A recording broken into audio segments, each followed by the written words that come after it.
All right, let's talk about where Interview with the Vampire, now going by the Vampire Lestat for its third season, leaves us, and what that means for a potential season 4. Quick recap. After Louis de Pointelac's account of their history gets published, thanks to a newly turned Daniel Molloy, Lestat de Lioncourt basically goes off the rails. He spirals into this chaotic, self-expressive bender, and out of that chaos, he forms a rock band. Through his stage persona, the Vampire Lestat, he starts telling his own, largely true version of the story. That journey pulls a familiar face back into his orbit, Vampire Gabrielle. And over just a few months, Lestat's plunge into fame and artistry sends him hurtling towards something much bigger, the fabled Great Conversion. By the time Season 3 wraps, we get a glimpse of what that means, at least for Montreal. Release window.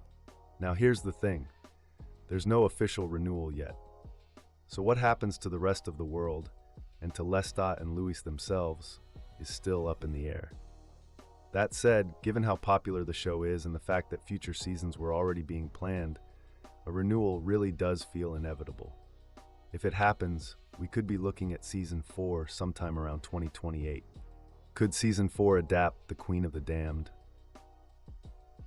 Let's talk source material, because this actually explains the rebrand. Going from Season 2 to Season 3, the show shifted its title to The Vampire Lestat. And that's not just a cosmetic change. It reflects a real narrative shift, with Lestat taking over the storytelling reins from Louis. The first 2 seasons were built on Anne Rice's very first Vampire Chronicles novel. Season 3 moved on to the second book, The Vampire Lestat. So if that pattern holds, Season 4 would logically draw from Book 3, The Queen of the Damned. That book centers on Akasha, known as the Mother, the very first vampire. Season 3 already introduces her and sets up a decades-long connection between her and Lestat.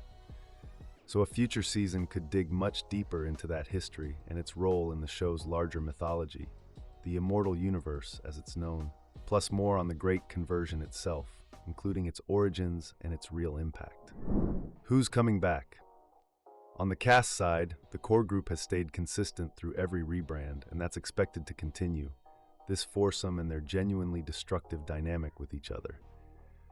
That means Jacob Anderson as Louis, Sam Reed as Lestat, Eric Bogosian as Daniel Molloy, and Assad Zaman as Armand, Lestat's former lover, should all be back.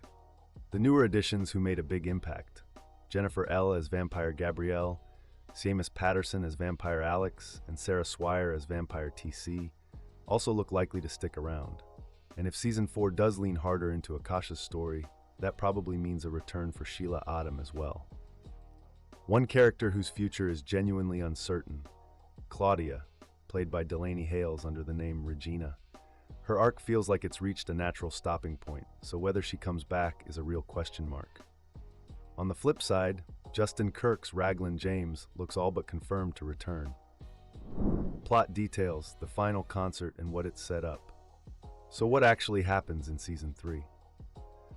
Lestat's rise into fame and artistry starts out almost as a delusion, self-expression, maybe a little retaliation, but it ends up reaching an audience he never expected. His music strikes a chord with vampires worldwide, and it ties directly into the growing momentum behind the Great Conversion. Here's the twist. It's eventually revealed that the Talamasca have been quietly funding and supporting this whole movement from the start. That revelation pushes Lestat into one final, massive concert, performed in front of thousands of vampires.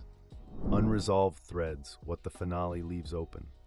Even with the Great Conversion confirmed as a success by the finale, a lot is still left unresolved.